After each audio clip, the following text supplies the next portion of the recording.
Hey guys, Work here. Welcome to Applied Ballistics. We are here with the owner of Applied Ballistics, Aaron Lorton. So we are here today because of a recent graphic that was going around the internet, and it kind of struck a nerve with Aaron a little bit. Do you want to tell him a little bit of your frustrations there? So obviously, as anyone that's into firearms knows, you see a lot of bad information floating around the internet, social media in particular, and this was no exception. It had a graphic explaining what they were calling rates of fire, cyclic rate, basically, of firearms, and the numbers were totally inaccurate, like completely and totally inaccurate.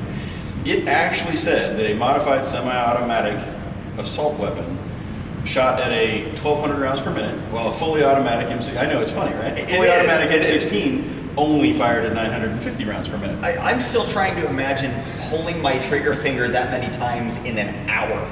Yeah, I know. Like, it's nuts. Yeah. But such is the way of things. So I posted on social media the actual cyclic rates of most of these firearms and the stark contrast, and got quite a bit of a reaction from folks. So I thought, why not put it on a video? We have the ability. So here we are. Let's show them. So what we're going to do is we're going to grab firearms that are similar to the ones that were in the graphic, and we'll toss the graphic up. You guys can take a look at it. And we're going to show you what the real life cyclical rates of these things are, because they are nowhere near what was posted. And not only that, so Aaron and I were talking earlier about the pure cyclical rate. So that's if you have infinite ammo, how fast the machine can actually go. Yeah, that's simply all it describes. And then you've got everything else that goes into firing a firearm. You've got the limited ammo, you've got the fact that you can't pull off that trigger pull rate for an entire minute, let alone anything more. So we just kind of want to showcase some of this and really lay forth what you're looking at realistically with these firearms. Yep, that's the idea. All right, so what do you want to start with first? We've got such a smorgasbord to choose from. We do. Why not start simple? We'll use the Glock 17. I like it. So for those of you who don't know, Glock 17 is a full-size Glock. Standard magazine size on these is 17 rounds. That's right. The standard magazine size is over 10 rounds in a pistol. Just wanted to throw that out there. So we'll go ahead and show you guys just how fast you can pull the trigger on a Glock 17. So let's go ahead, we'll grab a Glock 17 and get to showing it. So the first platform we're going to use here is the Glock 17, and as was already described, this gun is commonly used by police departments. It's a very common carry gun, a civilian gun. It's one of the best sellers here at Applied Ballistics, the 19s and the 17s, and we're using it essentially as a baseline because it's such a common sidearm. It's used all across the board for whatever you would use a handgun for. Competition, recreation, self-defense, police work, etc., etc. So it seemed like a good place to start. My ECI out here. And my goal in this will be to shoot these rounds as fast as possible. Cyclic rate has nothing to do with accuracy, so I'm going to be pulling the trigger as quickly as I can on a Glock. I don't shoot Glocks often, so we'll see what happens here, but we're going to try this. And we'll measure what's called a split time, which is the time between shots using our shot time. Ready? All right, whenever you're ready. All right. So, let's have a look here. So this one took 1.04 seconds to shoot them all. And it looks like 0.22, 0.19, 0.18, 0.18. Those are our split times. Okay, so we're looking at a 1.8 fastest split. So 22, 19, 18, 18. Yeah, 8.18 is going to be, I think, consistent. 19, 18. That's after I kind of settle in and get my trigger going. So 0.18 seconds. So we're looking at 333 per minute. 333 rounds per minute for the action of a Glock 17 with me pulling the trigger, which of course, as we discussed with real world stuff, can vary a little bit. I don't shoot Glocks very often, right. So somebody who's more familiar with the Glock trigger system would probably be able to get a little bit. Yep. So, all right. Now let's try something I'm a little more familiar with. All right, I like that idea. All right, so the next system we're going to do, this is an STI 2011. It's their Hawk model. This gun's a bit more expensive than a Glock. It's very similar to some of the ones that I shoot regularly in competition, and you'll notice it's actually the same style of gun that I'm carrying on my hip, which is my day-to-day carry.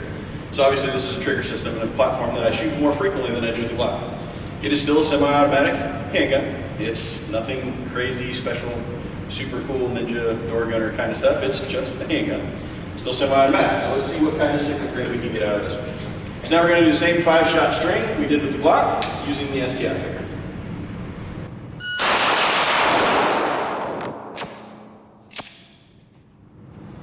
Alright, so let's check the cyclic rate on Much better. There we go. So, 0.2 to the first shot, that was a little quicker.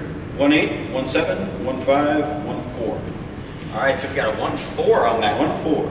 So let's quick math it because I don't do math in my head. I've got 428.6, so 429 rounds per minute. Okay. Next one will be the full tilt competition piece.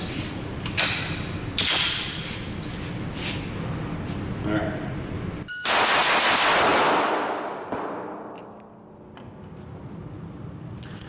All right. So let's have a look. Okay. So, 0.2, 0.17, 17, 17, 17. So very consistent with that one. Yep. 1.7, which is actually a little slower than I did with the Hawk. 353. 353. All right, so we got 333. 333, 353, and 450 something. Okay. All right, so the next gun up is actually going to be a Ruger Mark IV. This one's just a little 22 caliber. It's not a defensive pistol, it's a target pistol. Only has a 10-round magazine. And the whole point in this is to show you that, again, semi-automatics are not going to vary at all that much. So let's see what we get the little 22 to do.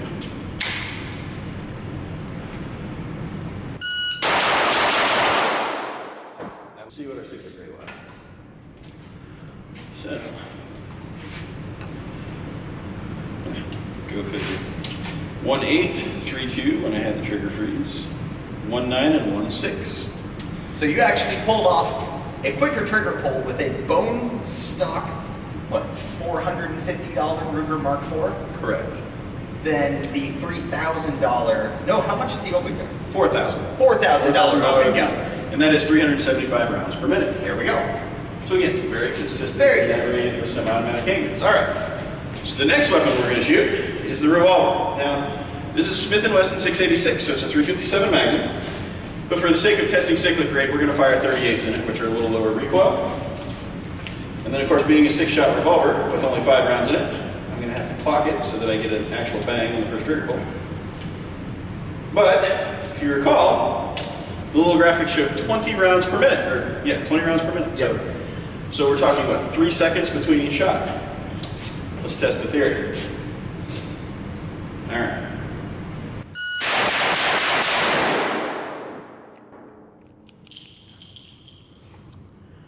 All right. Let's have a look. That's great. Now, okay. One thing I want to point out, I am not a revolver shooter, even less so than I am a Glock shooter. So, our splits were 2900ths, 25, 24, 23. So our fastest was a 2300ths of a second split. Which is, what, 900ths slower? Yeah, give or take. So our cyclic rate with the revolver was 261 rounds per minute as opposed to the 20 rounds per minute Right. as advertised in our little graphic. So, I think we firmly debunked that one. Yeah. All right, so the next one up. This is our bone stock simple AR-15. When I say simple, this gun was actually my very first AR-15, which I purchased well over 20 years ago. All right, so it's a old style carry handle, collapsible stock, skinny barrel, plastic handguard, military spec trigger, no frills, plain Jane AR that one would probably buy.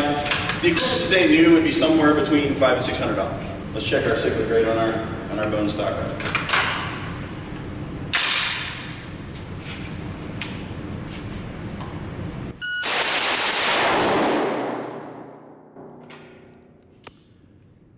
So our splits are 18, 16, 20, 13. So 13 was our Okay, so 13 split. So we'll go with the fastest one. Quick math time. Right. So 1, 14, 16, 462. 462 rounds per minute. So very similar actually to what we got with the STI. Very similar. Yeah. Now with the AR, you do have the trigger pull on that one is going to wear you out a heck of a lot quicker than that STI trigger is. This trigger, I haven't measured this specific one since we installed it, but it's somewhere in the ballpark of 8 and 9 pounds. Yep. The STI Hawk is like 2.5. Yeah. Right, as a handgun. I have more control over the rifle than I have over the handgun. because it's a rifle. I have stock of it, but that's true of any long gun. Yep. Doesn't matter if it's hunting shotgun, or anything really. Right. Because you've got points of contact with the stock, your cheek, and two hands separated, whereas a handgun forces you to hold them in here. Right. Advantages and disadvantages to everything in a variety of circumstances. So, in theory, a rifle should be a little faster, but you're still running into the mechanical limitations of both my trigger finger and the weapon system itself. Right. So, inherent. Yep. The next rifle we're going to use here, this is actually my 3-gun AR. So, the previous gun was as bone stock simple as an AR can come, right? It's just built to work, but nothing else. This one is built for speed, right? It has a competition trigger, has a high accuracy match grade barrel, has a compensator to keep everything flat while you're shooting, has a red dot for close targets, has a magnified optic for long range targets. Everything you can imagine to try and make this as quick as you can. It's got an adjustable gas system, a tuned weight buffer system, all kinds of stuff that the other rifle does not have. So it would be fair to say that this is the equivalent of their modified AR semi-automatic. This is a heavily modified semi-automatic, trick rifle, if you will, right? This one cost a little over $3,000.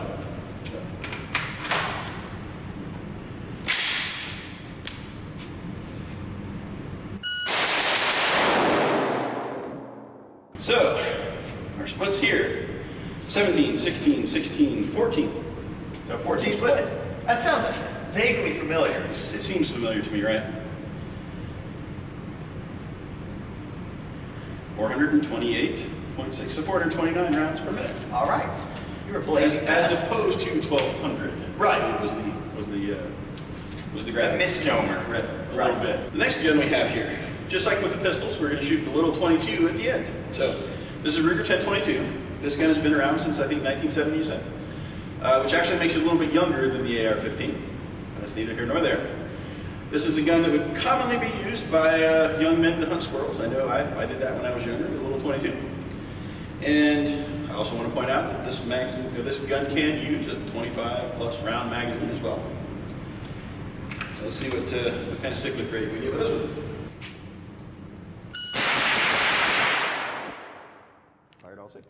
But hey, it's all Yeah, that's all right. So let's check our splits.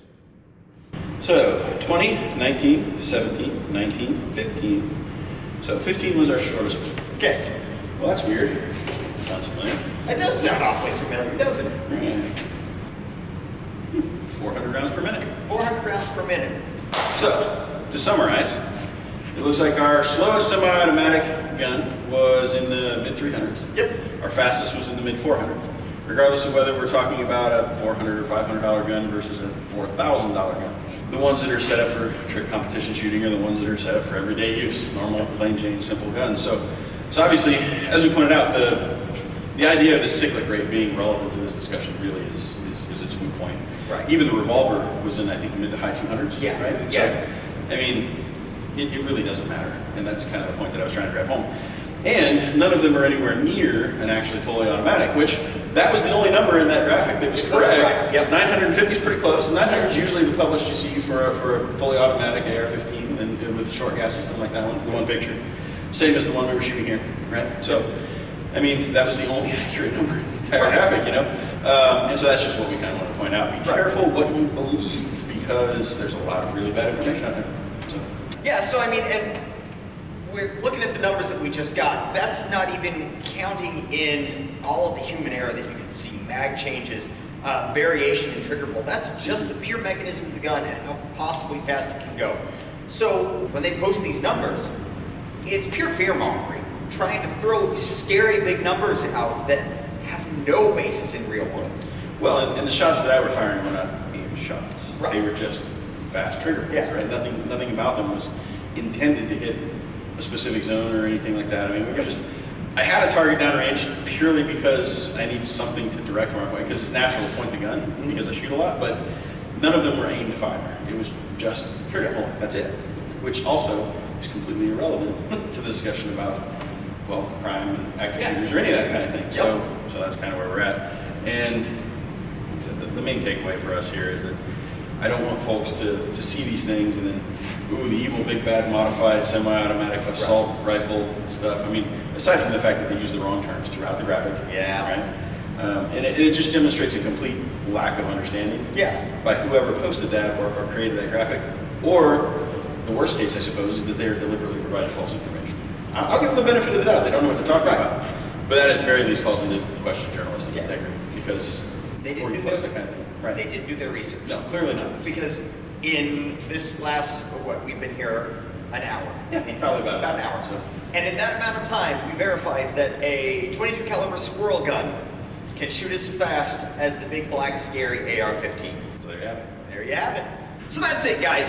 Thank you for hanging out with us and letting us show you a little bit about the actual real world cyclical rates of some of the guns that you've seen in the news over the past couple of weeks. You know, as this stuff becomes more prevalent and the push for gun control gets even stronger, we're going to have to look at real world examples like this to show why the information that they're giving us isn't accurate and therefore can't be trusted.